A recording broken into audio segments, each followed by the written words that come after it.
where you belong. Giving strength to carry on. Open your heart, set your mind at ease. Live your life and you'll be free. We're gonna rise, rise, rise. Keep on rising, rise, rise, rise. Keep on rising,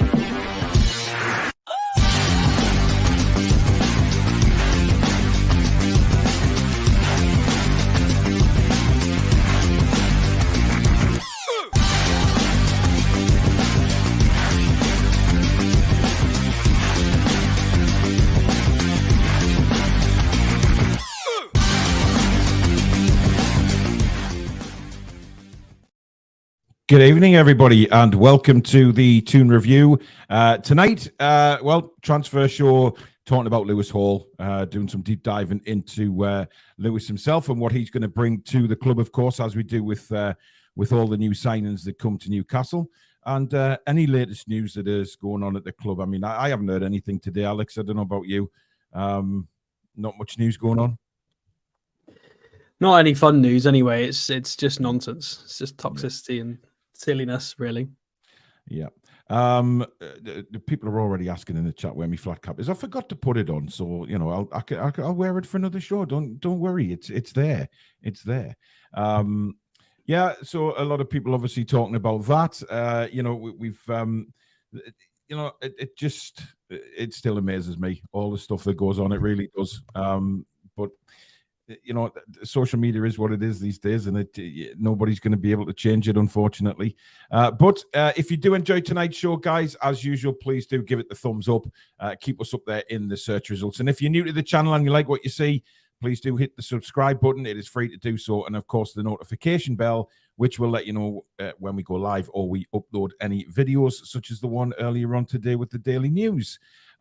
You can donate to the channel if you do so wish by hitting the $sign at the bottom of the live comments. That will take you through to a payment method. And, of course, you get your comment read out straight away as well. And please do think about becoming a member of the Toon Review. Lots of membership perks coming up this season. So just hit the join button, which is just underneath me and Alex. Billy's having a night off tonight. First day back at work, and he's absolutely shattered. So he's having a well-deserved rest and putting his feet up tonight. But he will probably be watching before he falls asleep, of course, which Billy inevitably will. We'll take a look at some of the comments. Pilo Key says, War Flags need the Bruno banner as the centrepiece at the weekend. Show the lads some love. Liam, good evening to you. Niall says, so glad I'm not on Twitter. Yeah. Ash says, the people doing this shit to Bruno are not real fans. They're idiots after self-gain. Evening, Ian. Hope you're well. Graham says, why does everyone think we're going to turn the bin dippers over? Beat us twice last year. I, for one, am worried about this game. I mean, they did beat us twice last year, to be fair, Alex, didn't they? And, you know, the home game, obviously, we know it was a week before the Carabao Cup final, and Nick Pope sent off, and two long balls won them the game, and we should have been ahead by the time they scored. But the game at Anfield was a completely different story, of course, because we should have won that game fair and square. Mm-hmm. Yeah, we should have won the Anfield game. There was incorrect decisions with the added time and the Isak offside goal, which was not offside. Mm-hmm. Additionally, they've got very different players, a different midfield. We've got, you know, a lot of additional signings, and we're a better team than we were. Different game, different match. Time has passed. I think we're the favourites going into this fixture for the first time in a very long time. I mean, it should be a good game, actually. It should be a really good game on Saturday. I'm expecting both sides to turn up, especially with what happened to us at Man City. You know, it'll be a totally different game to what it was against City. That's a shoe-in.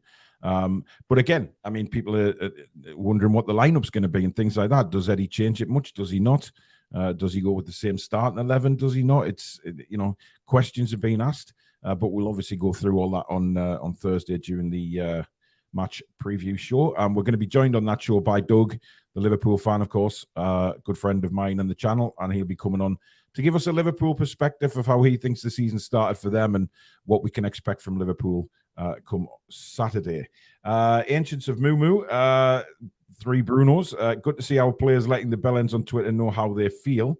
Barth says, I'm gutted for Bruno and his family. Some of the hate needs heads bashing together. Yeah, well, we knew that anyway.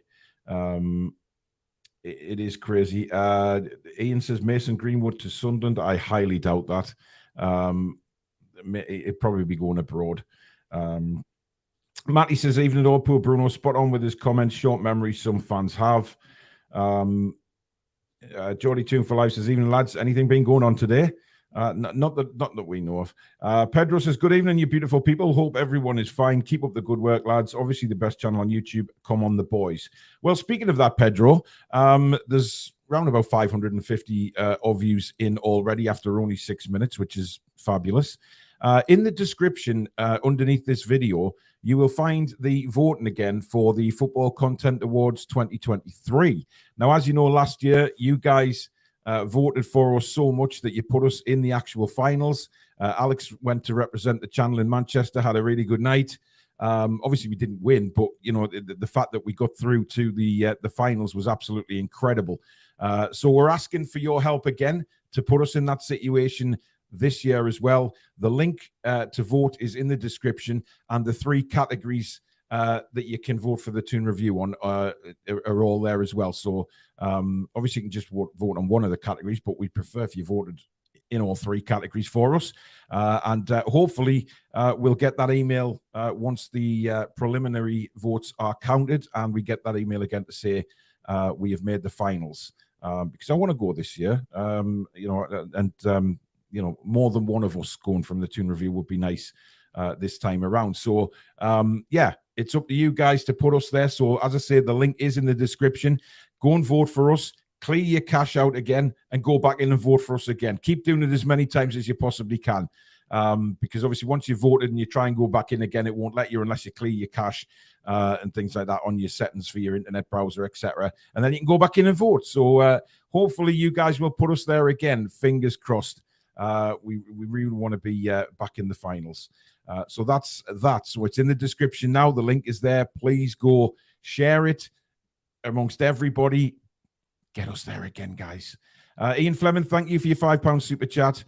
He says, that is why I don't go on Twitter much, Paul, because of all the bell ends. It's disgusting. Yeah, and I read something the other day, Alex, that they're thinking about taking the block button away. Which, yeah, I mean, I understand it being open, but at the same time, there's a lot of people I just don't enjoy it. It's easier to just block them because it's better than the drama. yeah, absolutely. Especially some of the people that are on there. Yeah, it's not been fun the last couple of days. I mean, I don't normally like. Well, I do like saying "I told you so," and I told everybody so this was going to happen. I said literally 2 days ago, Maxie's gone. There's a few people looking for a fight and looking to stir up trouble, and it's happened. You could see it coming. It was the writing was on the wall 2 days ago. This was coming. We all saw it. Well, a lot of people saw it. It's just annoying. It's just annoying. Absolutely. James says, good evening, mods and all. Got a ticket for Liverpool game today. Just kept checking, and there was one left. Congratulations, James. I'm sure you're looking forward to that, my friend. I'm just going to get rid of this. I'm trying a new mouse out, Alex, and it's just not bloody happening, mate. So just bear with us while I get my little pad back. Yeah, people saying don't know why Bruno is being slandered. I don't think Bruno is being slandered by any fans. I think 99% of people are agreeing with Bruno, and I completely agree with Bruno's comments as well. It's it was always going to happen, though. As you say, Alex, it was always going to happen. You know, players do read, they do see things, they do listen to things, and it's always going to happen when somebody. But people are saying it's Twitter, though. It's not just Twitter. It's those people. They will find a way. Well, look at what happened to me and Susan when we put that thing on the Chronicle about, you know, about people will always find a way to vocalize or get hate out. It's just how it is. We just try to make people aware that if you were going down there, just be careful. And then suddenly we get a barrage of abuse calling us all sorts of names, and then they must sit there and just trawl through everything to try and find somebody to target and go after them. And and they still try to do stuff to me from 3 years ago, and it's like, get a life, man, get a life. But hey, they're always going to be there, unfortunately, no matter what social media platform or internet platform it may well be. I mean, look, I've seen a few fans come out and say that Bruno was wrong because he's in the spotlight. He should be able to take criticism, but it's not. I think Bruno would probably find it unbelievable, as a lot of us normal fans did, to see the amount of panic and just bull rot that was on the internet after losing to the best team, the best club side in the world. I just hope that the club have nipped this in the bud. Somebody from the club needs to, if they haven't already done so, contact Bruno, explain the situation, that, you know, it's 1%. It's a few people stirring up trouble, being controversial. 99% of the fans are behind the team and behind players like Bruno. It's fine. Hopefully Bruno's aware of that. Hopefully the rest of the players are aware of that. You know, I've tried to improve my attitude towards all players in the last sort of 12 months. You know, I used to be quite derogatory of Jamal Lascelles, and I've tried to turn my attitude around because it's not fair on players. I don't think he's necessarily got the skill set to play in this team. However, you still need to treat people like human beings. Ryan Fraser, although, does need to kind of sort himself out. That's too far. But there is a difference, Alex. Like we do the commentaries on the games, and then we do the match reviews, and we talk about, we rate the players for that particular game, and if they don't play very well, we say. But there's a very big difference between criticizing a performance and hating on a player. People don't seem to be able to separate the two, because I've had comments from previous videos I've done saying, "Oh, you did this with Joe Linton, you're doing it with Dan Burn, you're doing it with Miggy." I did it with Joe Linton, and I've said that on the video I did today. I've learned from what happened with Joe Linton. It's a big lesson to everybody what happened with Joe Linton. He took dog's abuse, and look, he's my favourite player now, and he's a lot of favourites amongst the fan base. But when we're talking about matches themselves and criticising the performances, that's very, very different, Alex. Yeah, it's just not necessary. We just need to be. I don't know. It's difficult because at the same time, I don't want everybody to be too woke and stepping on eggshells. But conversely, we should be able to air our views and opinions and criticize when we're frustrated with fans. We arguably we've supported the club and put money into the club and supported the club for a lot longer than most of the players that are there at the moment. And we've got a right to voice our opinion to a point, as long as we don't sort of cross that line in being a bit inhumane and making, the comments need to be on the football, maybe a bit of attitude. So there are certain things we can talk about, like Joe Linton with the drunk drive charge. There are things that, he admits it was wrong. There are certain things we can talk about, but, losing to Man City, who are the best team in the world, and Bruno just defending his teammates, I mean, it's fair enough. He's annoyed. I mean, I'm surprised the players bit their tongue as long as they did in the last 2 years. It's been mental. It was difficult for them to defend themselves so much when we were losing so much. But now, it's completely justified. I mean, if you go on Transfermarkt and you go and look at our points tally, so since that Leeds game from Eddie Howe's first season, if you go and look at the Premier League table since that Leeds game, we're in the top 4. We're way above most other teams. Our form has just been consistently top level, and it's insane. So losing a game is fine. We will lose more games this season. I guarantee we will lose more games this season than we did last year. We got quite fortunate with, I think we only lost about 5 fixtures or something. It was very few. We are going to lose more games, and we're going to have to take it on the chin and grow up. We do not want to be like Manchester United fans. No, well, that's the thing. I mean, but the people really need to just see the difference between, we do what many people do. We look at the game itself and we talk about who had a good game, who didn't play well. But that doesn't mean we're hating on the players. It's a very, very big difference. And like Alex says, we voice our opinions, and that's all they are. They're opinions. We not amongst the Newcastle United. We're not in the club. We don't see what goes on. we just give our opinions, and you guys do in the chat. That's all it is. We come on here, we put the live shows on. Everybody discusses certain things that that are in the news about Newcastle United, and we talk about it, which is what everybody does in every normal day life, not just football. So there's a very, very big difference for me, and you've got to be very. Alex is right. There is that line that sometimes I know for a fact I've crossed and many other people have crossed, but you learn from it and you think, not cross it too much. People are having to go at me for saying, oh, you're targeting Dan Burn now. I'm not targeting Dan Burn. I've said, and you can go back and watch all the shows. I've always said Dan Burn's done a remarkable job for Newcastle United, but do we need a left back that's going to take us up to that next level? That's all it is. It's not hating on Dan Burn. It's just pretty much stating the obvious. He's a fabulous player for Newcastle, Dan Burn, and he's very versatile. But again, people don't see the difference, and they can't. They're blindsided for some reason. Ian A, thank you very much for your $9.99 super chat, mate. That's very kind. You air your views, as we all do, on how well a player has played. It's not a personal attack on the player's character. It's a view on one game's performance. Exactly. And look, I've said this season, I don't think Bruno's firing all cylinders yet, right? But that's just my opinion, and it's the opinion of quite a few fans as well, that we just haven't seen the very best of Bruno. Will we? Of course we will, because he's a quality midfielder, one of the best in the Premier League. But does that mean we're hating on Bruno just because we're saying we don't think his form's been up there as good as it normally is? Absolutely not. We love Bruno. Absolutely love Bruno. We love every Newcastle United player who pulls on that black and white shirt, quite honestly.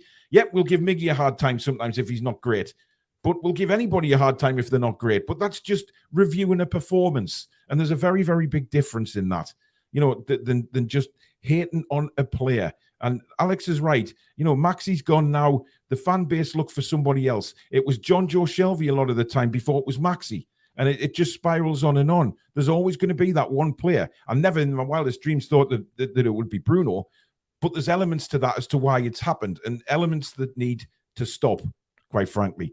But we will always... Go on, sorry.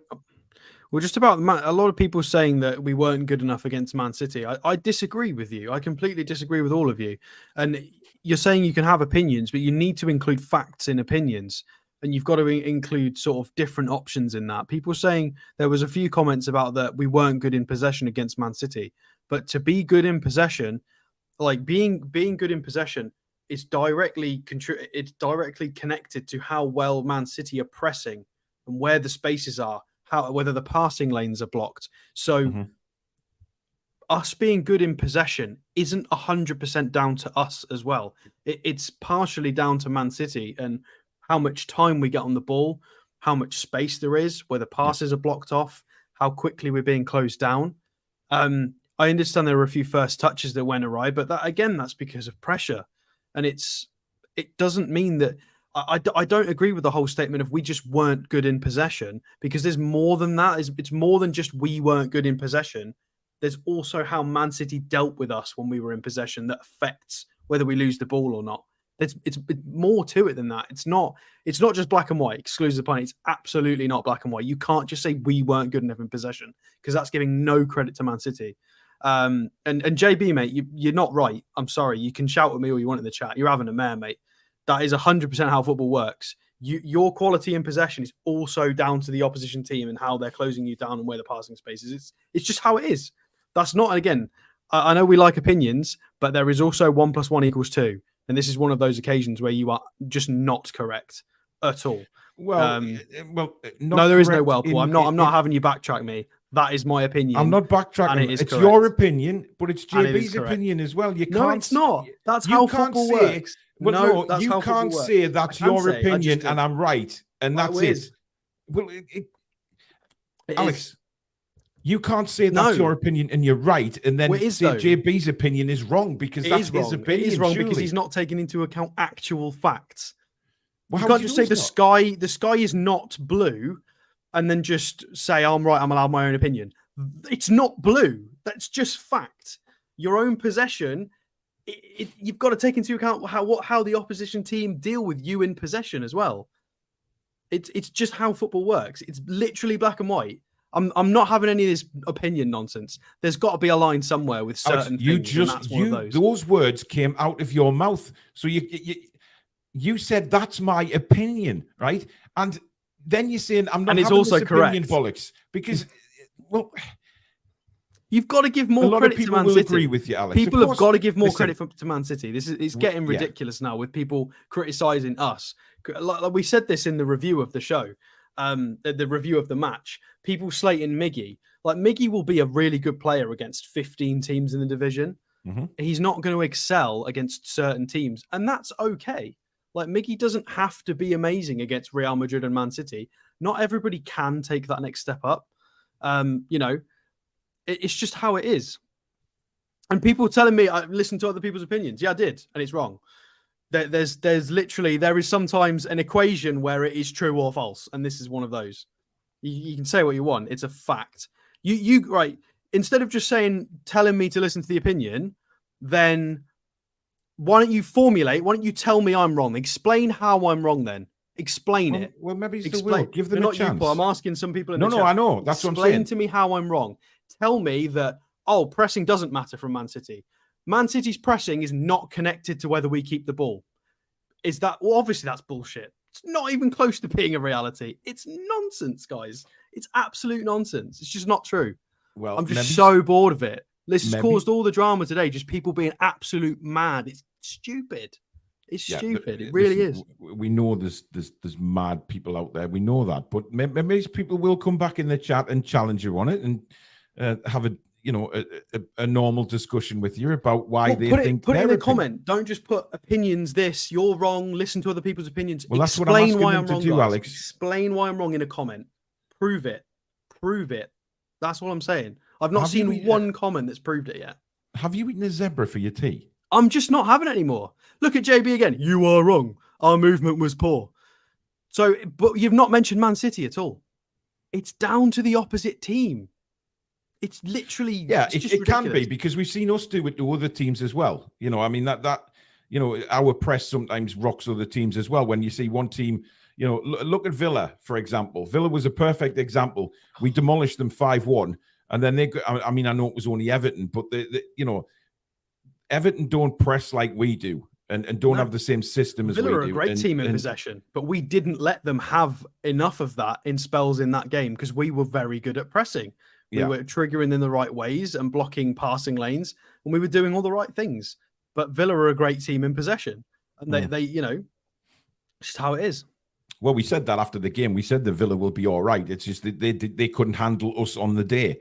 But look, it says a lot when Pep comes out and says things like, if we'd have played our normal game, Newcastle would have destroyed us. You have to take that on board from a manager like Pep, changing his whole system to accommodate playing Newcastle United. Never did we think that would be the day that happened, that he changes the way Man City approach the game instead of going out like they did. Look what the battered Arsenal at the Etihad last season. They've battered Manchester United and things like that. But Newcastle come to the Etihad this year, and Pep admits things have got it. He had to change things around a little bit. David Knight, thank you for your £2 super chat. He says, Bruno not signing the contract gives me questions. Yeah, a lot of people have said that. Is that affecting him? I don't think. I can't accept that would be a reason why. He's a little bit out of form. If you can call Bruno out of form, I don't know whether he's just not at the class that I've seen him play last season yet. But it's only 2 games in, and I think a lot of people are forgetting that as well, Alex. Very early on in the season, we've got like sort of Bruno and Tonali there in midfield, who I think me and Billy were talking about on the show last week. They only played 1 game in pre-season together. So, and then they're now together in the heat of battle in the Premier League. And it's very different circumstances. You've got to give them time to gel and get to know each other's game. 100%. 100%.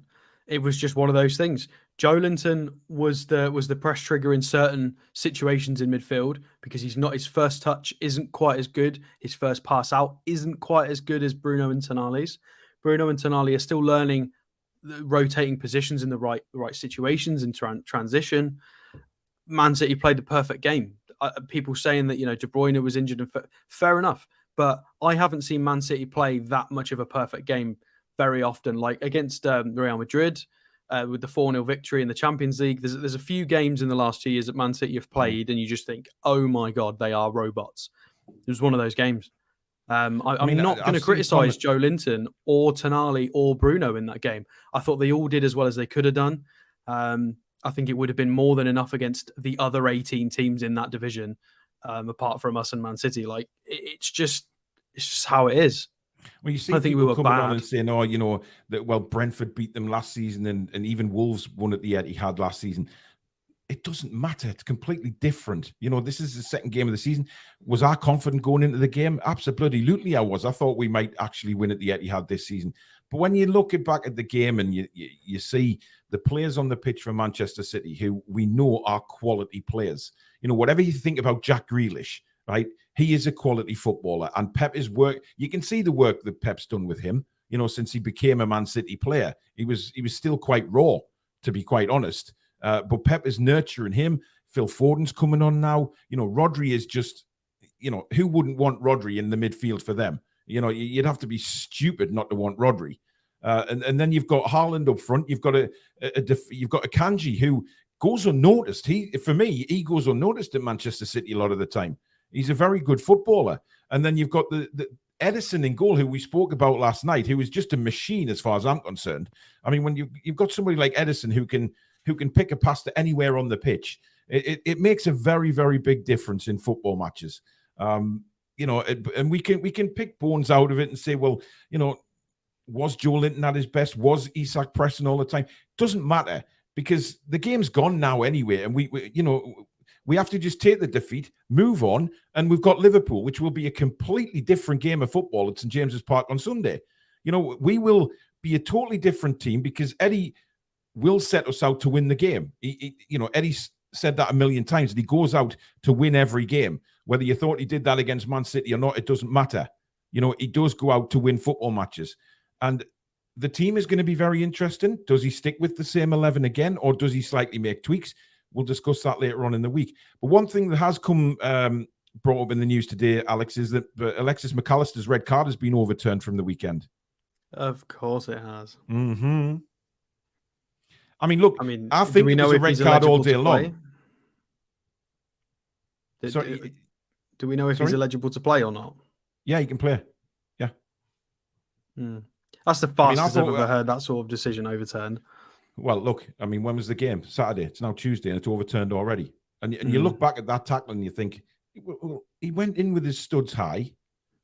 You know. No, I don't know if that was a red, because Bruno did the same tackle in the City game. So I've got to be. Bruno also did that last season. And it was got a red card. I mean, no, they were very different tackles. There just need to be consistency, Alex. To be honest, there's no consistency so far this season in refereeing that's why decisions. That's why they rescinded it, because, you know, the same sort of challenge came in from Bruno, and it wasn't a red card offence, whereas the McAllister one got. That's why they've rescinded it. It's the right decision to rescind it. It's just annoying that it couldn't have been next week, but it is what it is. By the way, yes, you can vote more than once for the Football Content Awards. You just, as I said at the start, if you click on the link, and then, you know, in the description, there's the 3 categories that you can vote for us for. But then once you've hit vote now, that'll go through. You'll need to just wipe your cache, basically, so that you can go back in and start and do it all again. So you just go into your internet settings, clear your cache, and you go back to the website again, and it'll allow you to do so. For those of you that have joined us, another 300 and so, we are looking to be back at the Football Content Awards for 2023. We were there last year. We made the finals. Thanks to you guys out there. We're looking to do the same. I'll get my words out. We're looking to do the same again this year, guys. So it's in the description right at the top.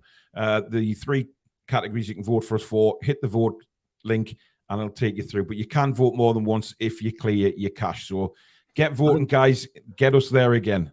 Paul Borrodale wants us to move on, so let's stay on the topic for another 10 minutes. Well, I don't want to, Alex, because I think it might make you ill. I think. I'm loving it. I'm loving it. It's great calling out people who don't know what they're talking about. Well, so much fun. Oh, you're very harsh tonight, Alex. I tell you what, I'm just so done with it. You have got your cow face on. I had a long time of people digging Maxi out, and I tried to be politically correct about it. And now people have turned on the team as a whole. You're meant to be fans. Edit Kev posted this today, and I completely agree with it. There's a big difference between supporters and fans, and today has completely outlined that. And it's ridiculous, some comments from certain people. Yeah. Get behind the team. We're going to lose. We're going to have problems. You know, things are going to go wrong. We might not have Eddie Howe forever. It might go wrong in 3, 5, 6, 7, 8 years with Eddie Howe. We might lose him. We might lose certain players that we love. There are going to be problems. There are going to be bumps in the road. We can't react like this every time. It's not good enough.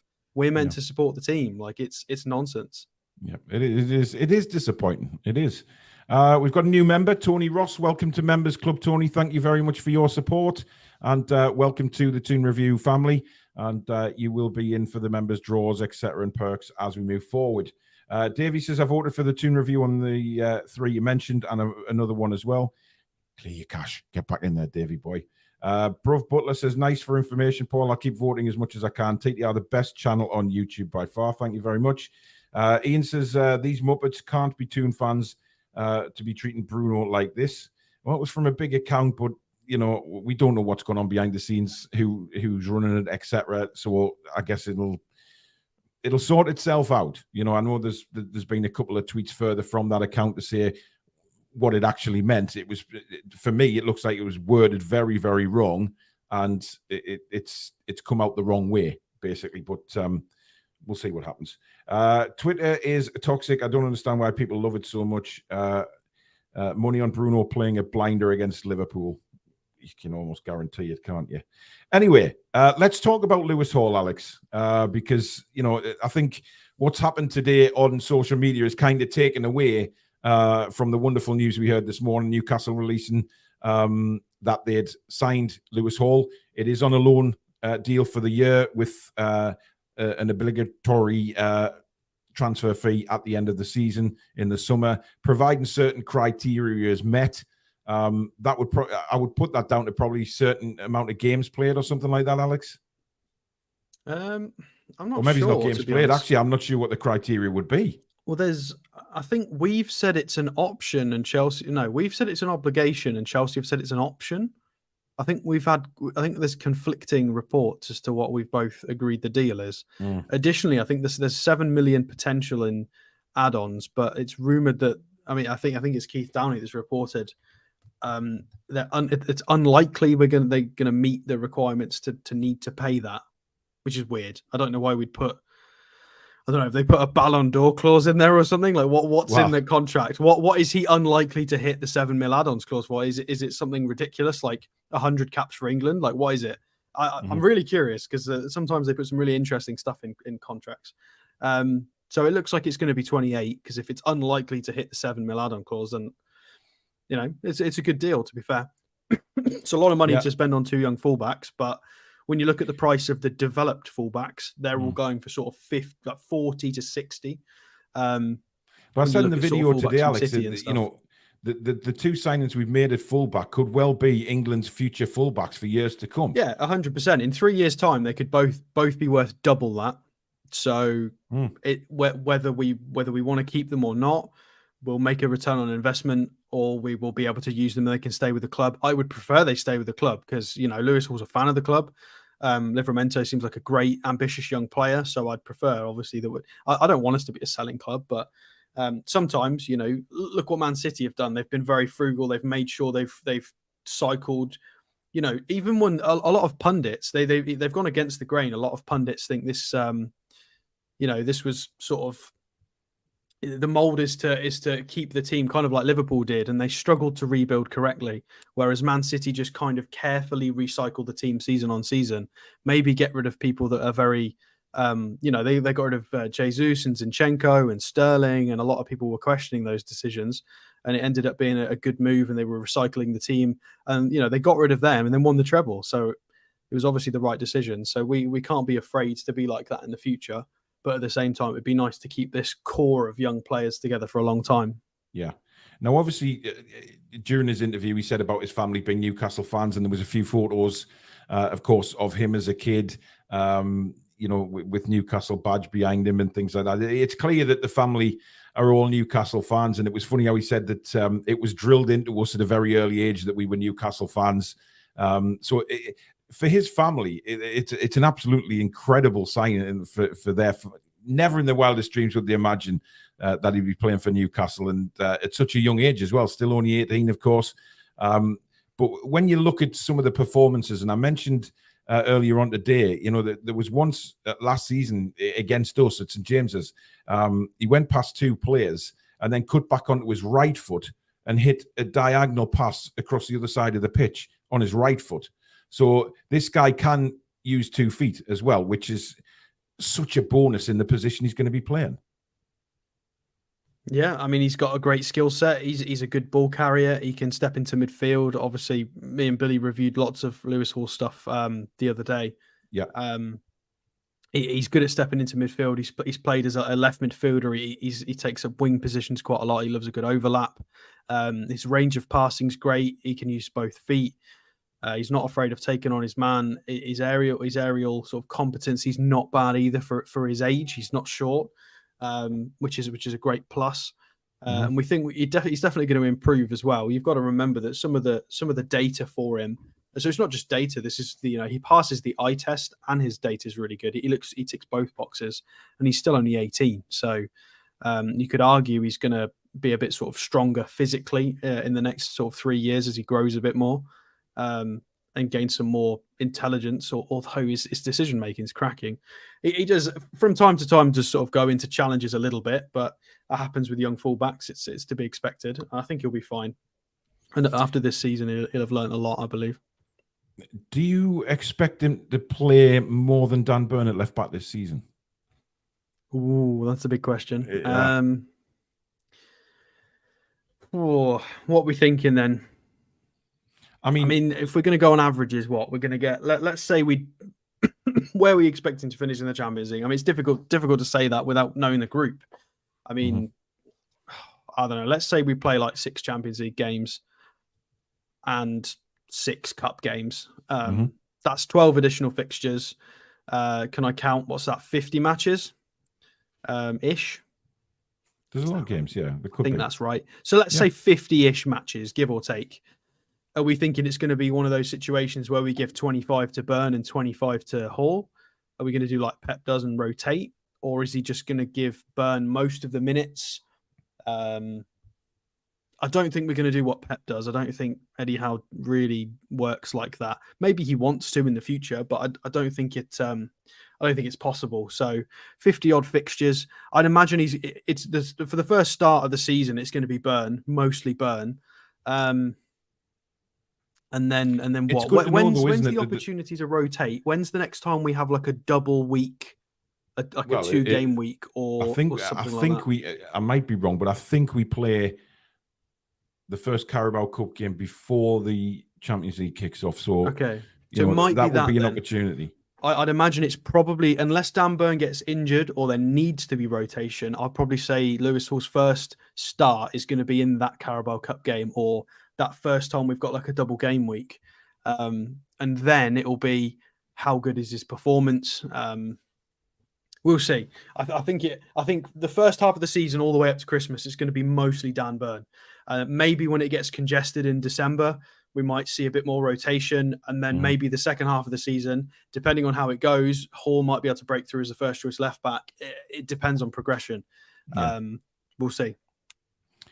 It's going to be interesting, but it is good that both Livramento and Hall, we're not saying that they're going to come in blind to the Premier League and they've just come from an academy, because both have pretty good Premier League experience now. Lewis Hall played a lot of games last season, albeit it wasn't the best experience for him in a Chelsea side that were all over the shop. But it's good that they're not coming in blind.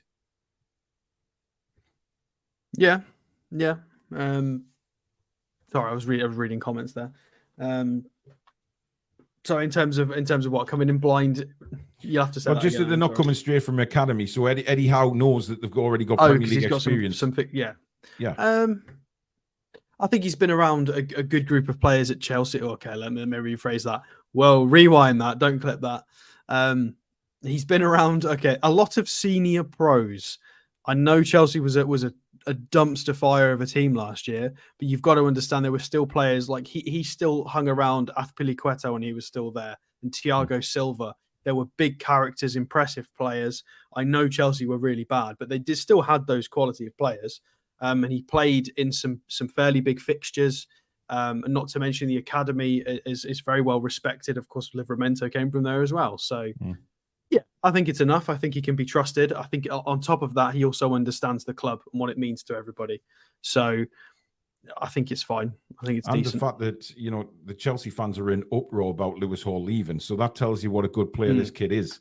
You know, you sometimes judge by what the opposition fans are saying, and they're saying exactly that they are devastated that he's left. They can't understand why they've let him go.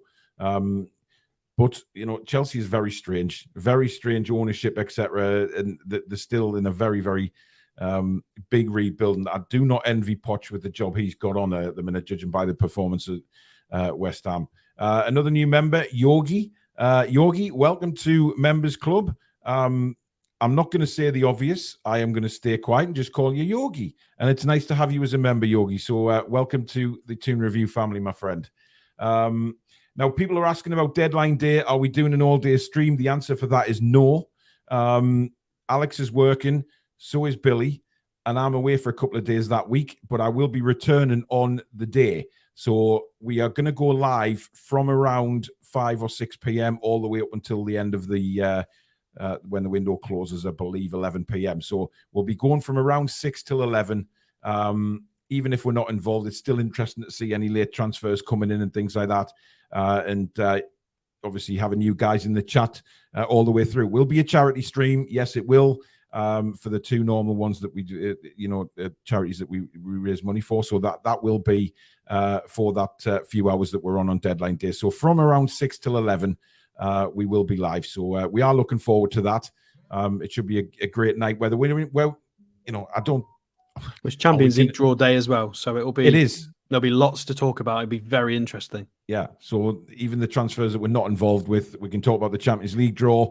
And then, of course, you never know. We might be involved, but there'll be some deals going on late into the night. We know that. So it'll be very interesting to see what happens. So from around 6 p.m., Alex, is the answer to that.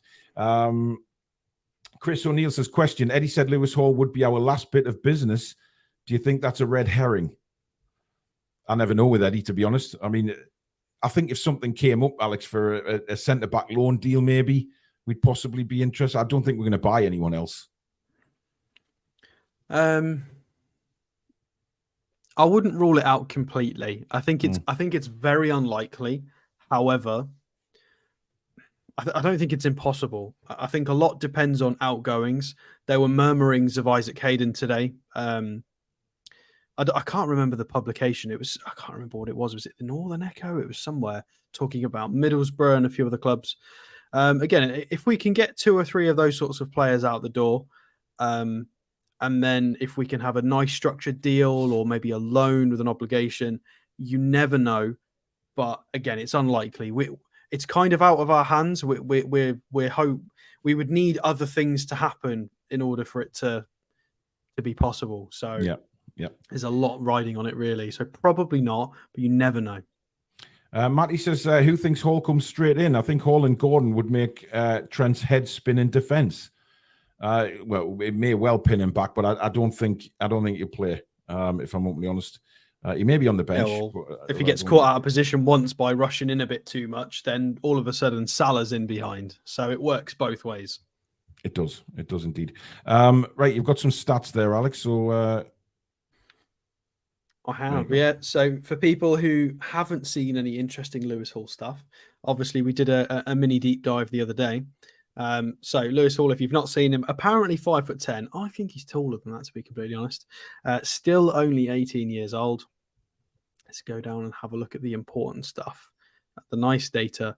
So I've said it before, I'll say it again. It's only on 654 minutes played, so you've got to take the data with a pinch of salt. However, I feel like it is a fairly decent representation of how he plays. So attacking data here at the top, shot creating actions in the 95th percentile is outrageously high. Obviously, Lewis Hall is kind of a compromise between an attacking fullback and Dan Burn. How many games is this over, Alex, these stats? Just over 600 minutes. Wow. So, yeah. So it doesn't say it up there. We'll have to scroll down. So this will include I think you've just 8 passed it. starts, 9 appearances. So it was over 8 Premier League starts. So Yeah. 7.3 90s. You can see down here. So you've got to take it with a pinch of salt.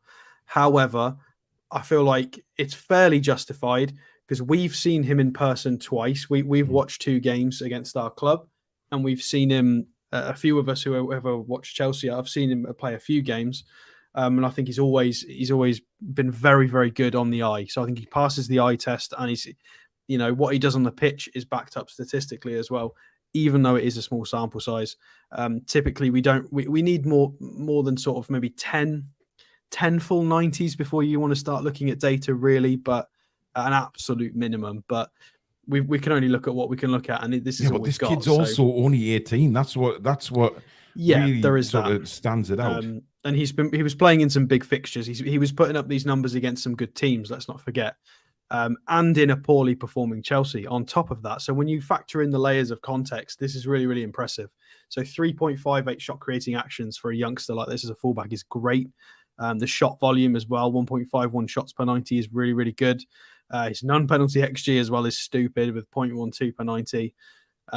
Passing is nice and tidy for a fullback. His ball progression is decent in terms of progressive carries. His progressive passing isn't quite there, but it depends. We don't necessarily need him to do that. And I don't think this is all that true because we've seen some incredible switches, long balls. So it's not always true. Again, you've got to take the data with a pinch of salt. I've seen him do some incredible long balls and switches, in my opinion, in terms of ball progression as well. And then the defensive data, tackles and interceptions, where you can see that down the bottom. 94th percentile, 90th percentile. Interceptions is always a nice indicator of an intelligent player, especially at fullback, because they've got that winger tight, they're hugging the touchline, and they're sort of ready to nip in once they sort of receive that ball from the goalkeeper or from a centre half. Can they nip in and get that ball playing high, or maybe to intercept a through ball potentially? You've got to be intelligent to be putting up, that sort of number. And tackles as well is incredible. And I think he backs it up on the pitch. I know Billy's in the chat, and Billy is a big fan of Lewis Hall as well. We agree on that. We think he's going to be a great player for us. And again, I think it's a nice compromise. So his aerial threat, well, what threat? So aerial's 1.96 per 90 in the 57th percentile. So if we have a look at his complete scouting report, let's go down and have a look at the... So, sorry, guys, lots and lots of stats here. Oh, there we go. We've got some more interesting data for his passes. So passes completed long, 95th percentile. Pass completion for long passes is again in the 91st percentile. So this backing up my suggestion that his long passing is fine. This is proof of that. Some really nice statistics in terms of key passes and expected assists. I'm a bit confused why they don't have key passes in the main data set. Crosses as well is not something that's in there. Crosses into the penalty area is also quite tidy. Although I am looking for, there you go. Oh, look at that. Crosses and switches, lovely and healthy at 4.68 crosses per 90. It's something we're not getting at the moment from Dan Burn. So if Lewis Hall can sort of try to replicate as best as possible the defensive output of Dan Burn, whilst also giving us only 5 crosses a game, so much more. It's just giving us so much more offensively. Right, I am looking for some aerial stuff. Have we got any aerial stuff? Where would the aerial stuff be? I'm probably going to scroll past it. By the way, Alex, Lawrence, there is. Lawrence has just said that the Champions League draw is the day before deadline day, 5 p.m. start. Is it on the 31st then? Because I've actually got that on holiday. So well, if it's 31st, we'll definitely be... Well, I won't be, but Alex will be here. I will do Champions League draw. Alex will definitely be there. And Billy will maybe. It depends what shift Billy's working. But Alex can do StreamYard now, so he can do the live show. It'll definitely be all wrong. You'll have to bear with me, but it's Champions League. It was fine. We can put up with me. If it's 5 p.m. start the day before, then yes, we will have a live show for the Champions League draw. Sean's putting that I'm all over the Chronicle today. I think that was yesterday online. Is it in the paper, Sean? I thought it was just online, but I don't know. There's the aerial. So percentage of aerials won, 58.3%, which is in the 81st percentile. He's not losing too many. That's quite nice.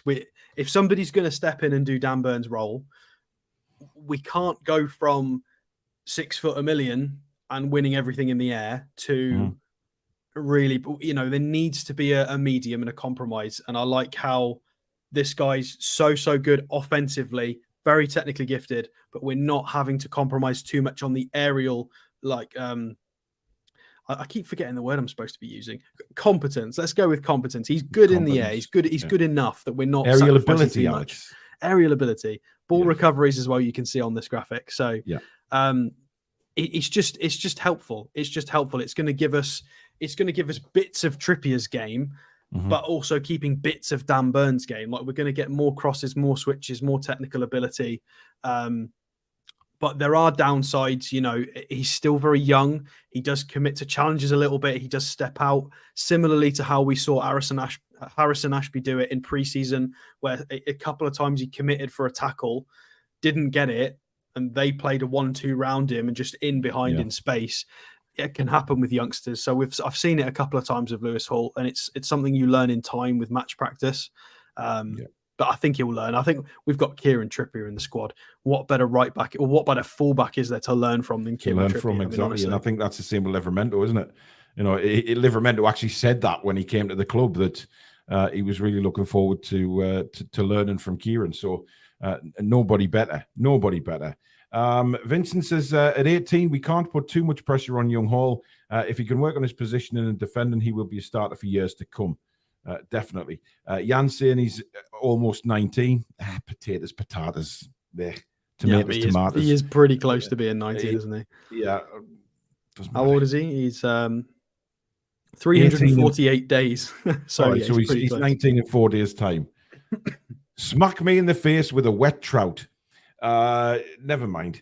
Vincent says, does anyone else think that we should drop Miggy for the Liverpool game and start Barnes and Gordon on the wings? Do we need to go with Isak in the middle again? I think Wilson may start for his hold-up play. We will discuss that on Thursday. Tony says, Paul, Alex and Billy, been watching the channel since December. Really appreciate the show when going through a bit of a glitch in my life. Thanks a million, lads. You're very welcome, Tony. Please do reach out to any of the Toon Review viewers and things like that if you're struggling, mate, with the big family. Any news on Kevin Zeffy? No, I don't think so.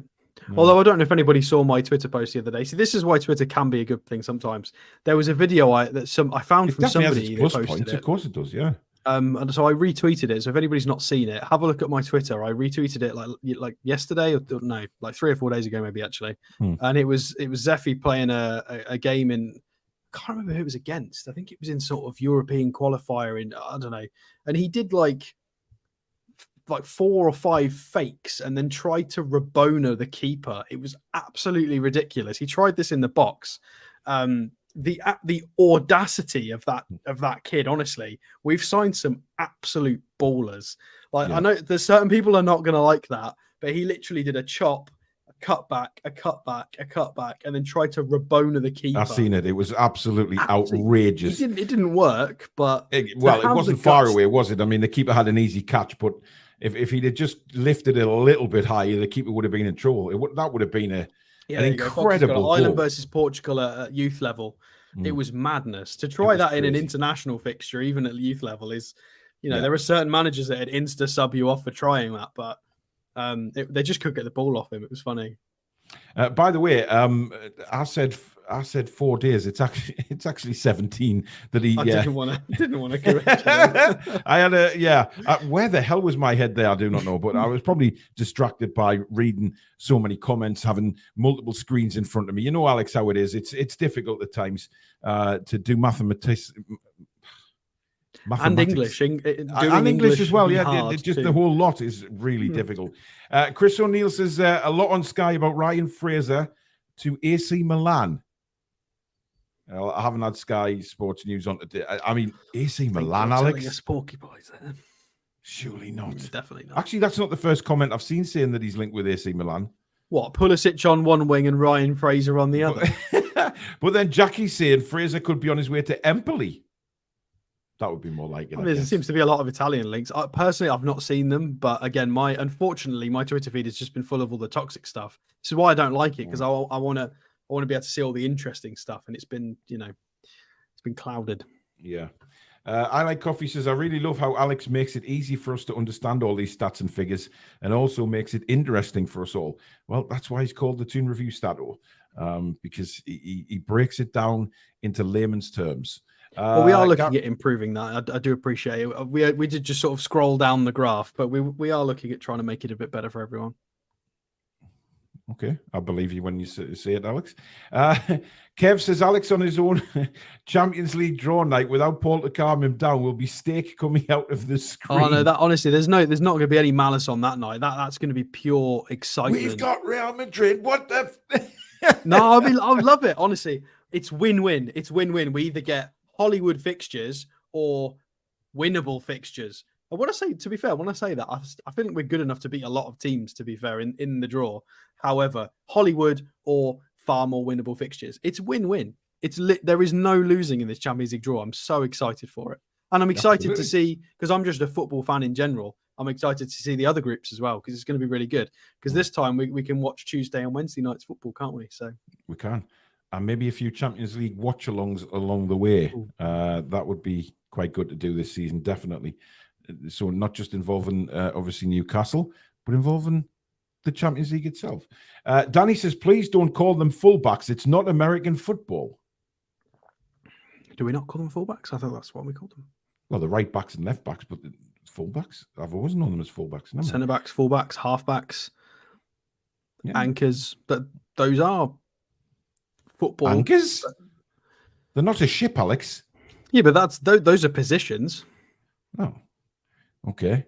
Fair enough. Trequartistas, Ramdeuters. All right, shut up. Carrileros. You've got all the funny positions, guys. Yes, they exist. Janos says Hall will be the Toon version of Stones at Cite, stepping into the left side of midfield, allowing J7 to advance. We'll have to see. Cannot wait, says Gary, to see the Adidas kits for next season. Bye-bye, Castor. Yes. So somebody's been. Well, there's a few people, to be fair. Again, this is why Twitter can be positive. A lot of people have been posting some of the old school Adidas stuff, and some of the fleeces and tracksuits are absolutely gorgeous. So I'm hoping they really knock it out of the park with this one. Ab says we could have done a swap for Fraser and Tonali. Straight swap. Yeah, save some money. Yeah, I think Empoli surely more so than AC. I can't even register what AC Milan would see in Ryan Fraser. It just doesn't compute in my mind. The way the last few times I've seen him play, I mean, Luton at a stretch. I honestly don't see how he gets into another Premier League team. I think Sheffield United are possibly even beyond him at this point. He'd have to take a drop down. He'd have to take a step down. Sheffield United, those two words just fill me with dread, because obviously last time they were in the Premier League, Alex, and last time we went down there was that day that Fraser got sent off in that absolute ball bag of a football match. But anyway, yeah, I agree. I can't see anybody in the Premier League, maybe Luton, as you say, but or going back to Scotland. I prefer to, for the wages as well. They're going to have to fiddle around with a transfer fee to get the wages to work. We're not going to get much for him, if anything. If I was a Championship sort of board or chairman or manager, I'd be wanting to try and buy someone from League One or League Two or non-league and develop them. Rather than buying Ryan Fraser. Sometimes you want to buy experience, but yeah, Empoli, if we pay half his wages, supposedly. Yeah, but he's on about, what's he on? 45? 40 or something. Yeah. Something like that. Yeah. We looked at it last week. I can't remember. 45, 65. He's on a lot. Can Empoli afford half of that? Well, he can take Jeff Hendrick with him as well. Maybe they can reinvent their interest. Maybe I'm Jeff being Hendrick. a little bit harsh on Empoli, actually. Apologise if there's any Empoli fans in the chat. Very unlikely, but on the off chance there is an Empoli fan here. You never know, Alex. Maybe. You never know. Barcelona should invite Steve Bruce for barbecues. He loves his kebabs. Yeah, maybe. Tom, throw a few stakes on Bruno Tonali might make an appearance. I'm not sure what that's about, but there you go. Mrs. Toon Review says, might be Paul's at JB. I have no idea what that conversation is either, and I don't think I want to know. And Acid says, Brown Ale can't sponsor the kits again, in case you're wondering. Well, I think the days of Brown Ale sponsoring Newcastle are long gone now. Stiff Gator says, peak Newcastle would be Fraser signing for AC Milan, then putting us out of the Champions League by scoring against us. Don't say that, because it will happen. Yeah. And then Alex really would eat a zebra for his evening meal. There'd be raw meat all over his kitchen. Jan says, to be fair, we are getting young players who will all be ready for the 24-25 season, as then all hell will break loose. In the meantime, we will have to make it around. We're going to have to make do with third place in the Premier League this time around. Danny says, don't say much about Fraser. Alex, nobody will take him. Oh, he's amazing. We'll have to Photoshop his FB ref profile so it's just all 99th percentile and he just looks amazing. Absolutely. So there you go, guys. That is the end of the show. Thank you very much for tuning in. Before you go, please don't forget, thumbs up for the show if you have enjoyed it. It's vitally important we keep them thumbs up. And of course, please go and hit that link in the description to go and vote for us in the upcoming Content Creator Football Awards 2023. We want to get to the finals again, and it's very important that everybody votes for us so that we can get our numbers up and get into the final, and then the voting starts all over again for who's going to be the winner. I think it's three prizes for each category this year. There's gold, silver, and bronze, which I don't think they did last year, Alex. I think they called it out. Did they call it out? I can't remember. They might have called it out, and then they just invited the winner on stage. Okay. Fair enough. Yeah. But we will see. But please go and hit that link and then clear your cache in the internet settings and then go back in and vote for us again. Keep doing it, guys. Just do it all night. If you get us there again, we'll vlog it this time. Yes, we will. Because it was really fun last time. Obviously, Adam P was there, Matty was there, we've got Don, Robbie, there was tons of people there. So if we get in again, we'll definitely vlog it so everybody can actually see how fun it was. Yeah. Brilliant. Thank you to all the new members and all the super chatters once again. Thank you for your kindness. Mod Squad, you've been awesome yet again. Thank you, Alex, but thank you to you guys. You've been absolutely fantastic in the chat again tonight. Some very good debates. Alex is losing his temper again and things like that. It isn't a show without that now. People used to see me as the problem. People used to dig me out for rage issues, and it's just completely turned full circle now, where Alex is the one that's getting the raw meat, etc. So it does change. I'm due a rant soon, and I'm gonna have to find something to rant about. But there you go. But thank you very much for joining, guys. We will see you for the next one. But in the meantime, good night. Away the lads and lasses. Yes. Come back and check out some green.